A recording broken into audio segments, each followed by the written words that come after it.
7h30, de volta com o nosso Jornal da Manhã, na edição desta terça-feira, dia 24 de junho. Vamos juntos por aqui com entrevista ao vivo nos nossos estúdios nessa manhã.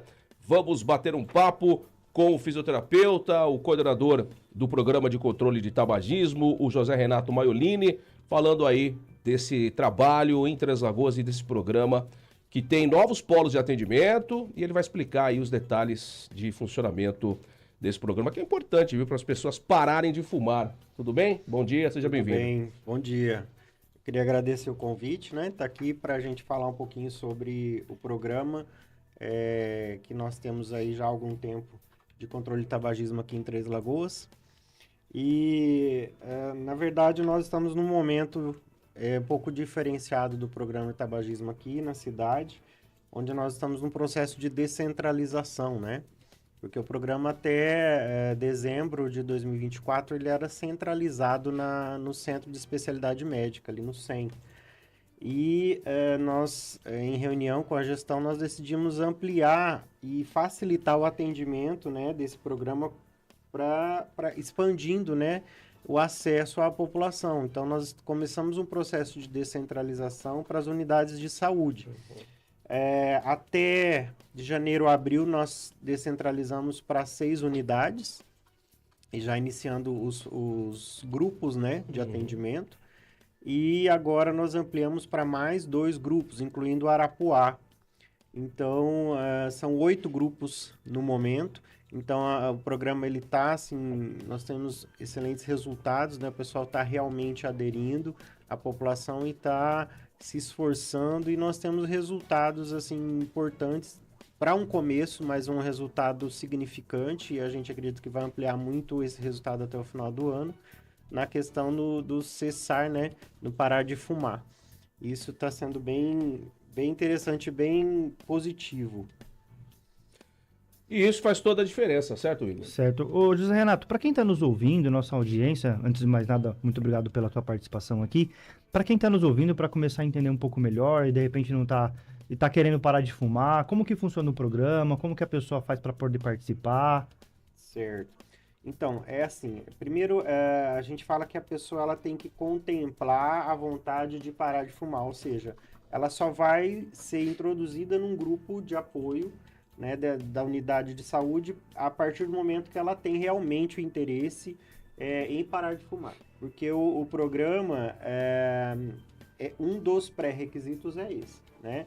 Então, ele vai até uma unidade de saúde onde é a referência para ele, então próximo à casa dele, se informar. Então, nós temos hoje, não são todas as unidades de saúde que contemplam o programa ainda, mas nós temos, eu vou citar aqui o nome de algumas unidades e as que a gente já está ampliando agora também. Então, nós temos hoje a unidade do Interlagos, né, a unidade de saúde, Vila Piloto, o Paranapungá, o Maristela, o Santa Rita, o Santo André e agora ampliando para o Arapuá e o Miguel Nunes também. Então, caso more, por exemplo, numa unidade de saúde próxima ao Santa Luzia, a referência desse paciente vai ser procurar o Jardim Maristela, né, como Novo Oeste, Eldorado, por exemplo, aquela região ali.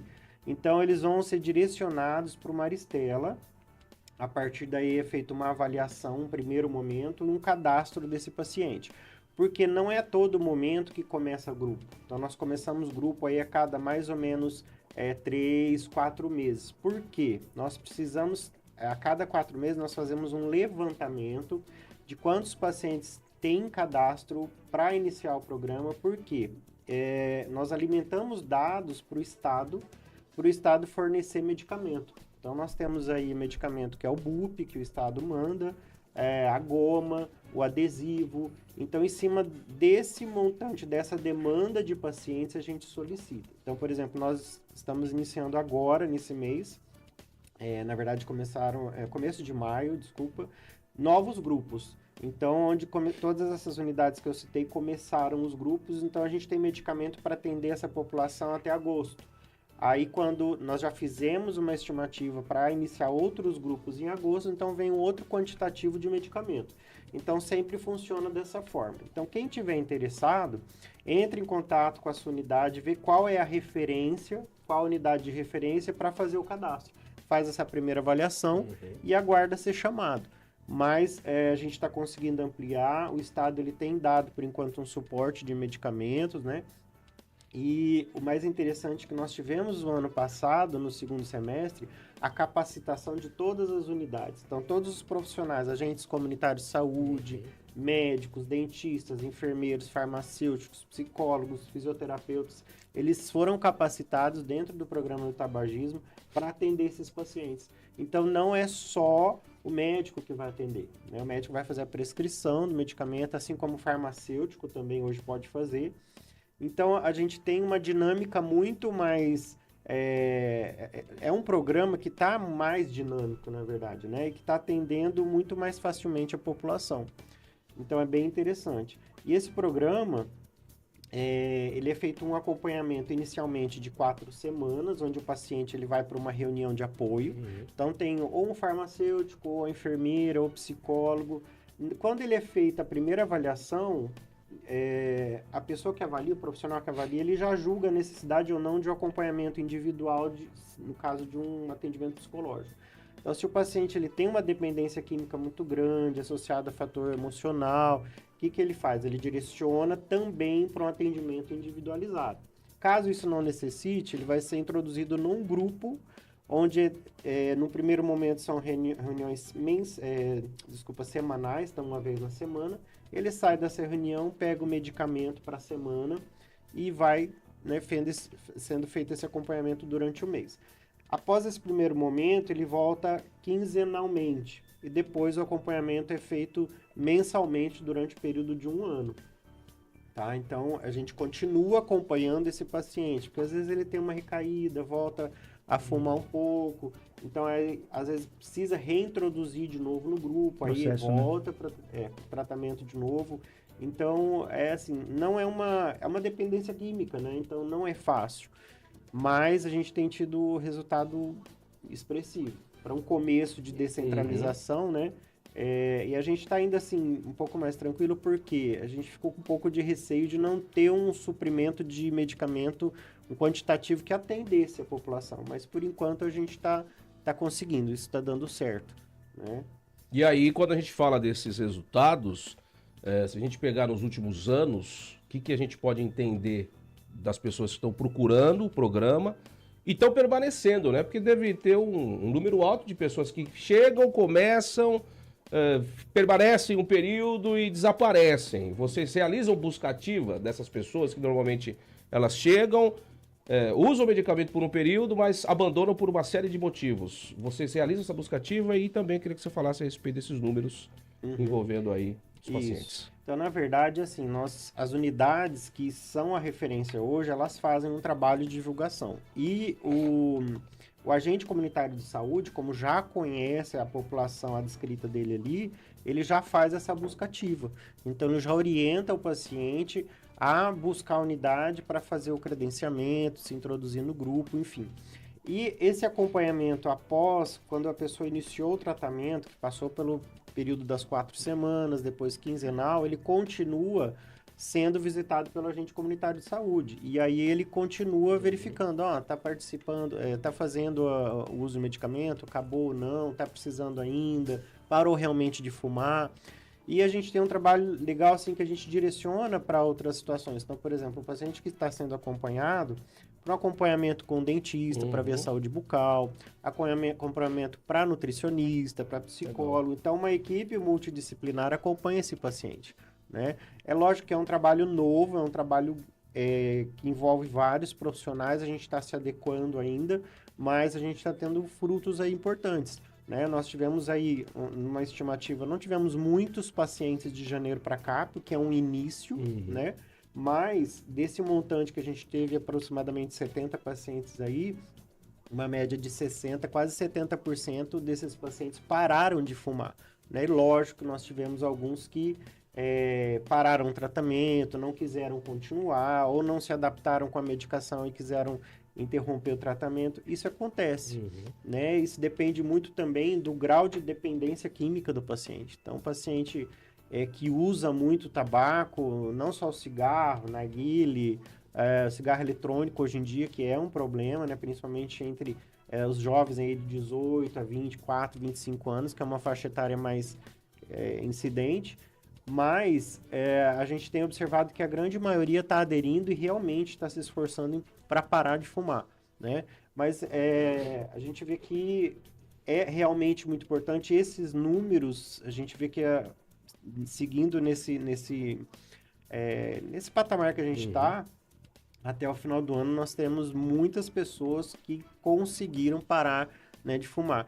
E um trabalho bem interessante a gente está iniciando também, que é um programa de controle de tabagismo, de prevenção, na verdade, nas escolas. Legal. Né? Então, tem uma equipe de profissionais, psicólogo, fisioterapeuta também, que está indo, para fazer a divulgação, um trabalho de prevenção, principalmente falando do narguilé, falando aí do cigarro eletrônico, né? A prevenção e para se evitar doenças. E para que não... Porque também, querendo ou não, é uma porta de abertura para outras coisas, né? Para outras drogas, para o álcool, enfim. Então, a gente tem começando também esse trabalho, tá? Que é importante. Tá certo. José Renato, você falou bastante do narguilé, do cigarro eletrônico. Queria que você explicasse para nossa audiência, para quem está nos acompanhando, qual que é a importância de tomar cuidado com esses em especial, porque a gente vê muitas matérias, muitas notícias, né, de problemas pulmonares muito graves causados por esses em especial, né? Não que o cigarro convencional não seja um problema e deva ser esquecido, mas assim, esses em especial, justamente por conta da juventude, né? Porque assim, a gente fala numa faixa etária de 18 anos, no maior de idade, mas a gente vê muito adolescente, 12, 13, 14 anos utilizando esse tipo de cigarro, né? De substância. Explica pra gente, por favor. O que a gente tem observado? Como você mesmo disse, né? Não é uma estimativa que a gente tem visto assim de estudos em cima dessa faixa etária, 18 a 24, mas nós temos aí 12, 11, 13 anos, 14, já usando, né? A gente vê aquelas rodinhas de narguilé. Parece que hoje, em Três Lagoas, pelo menos, a gente vê ainda, mas com não tanta frequência. A gente via muito nas calçadas, o pessoal com rodinhas fazendo, né, o uso do narguilé.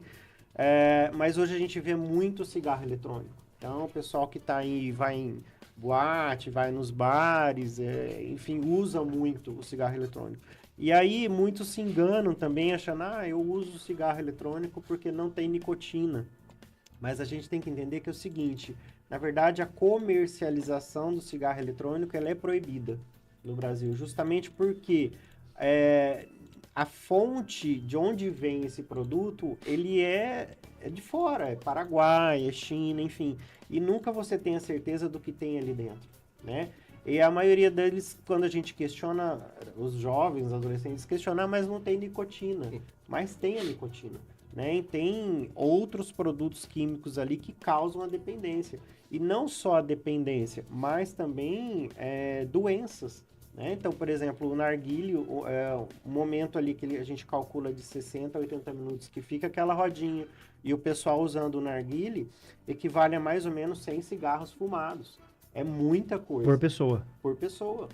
Então, e aí você começa a ter altas chances de desenvolver patologias, né? Começando pelo pulmão. Né? Então, a pessoa às vezes já tem alguma predisposição a desenvolver alguma patologia, problemas de fígado, de rim, enfim, situações aí que vão comprometer a saúde. Mas o que eles entendem assim, não vou ficar doente agora, isso aí não... a gente tem todo tipo de argumentação, a gente escuta, né? Eu vou morrer, todo mundo vai morrer.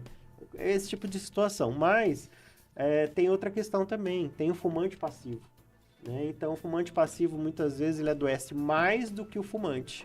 Tá? Porque a fumaça liberada da queima do tabaco, no cigarro comum, vamos dizer, por exemplo, ele contamina muito mais o passivo do que quem está usando o cigarro mesmo. Então, a gente tem alta incidência também de patologias pulmonares, principalmente câncer de pulmão, nos passivos do que no fumante ativo, né? Então, isso é muito importante a gente falar também.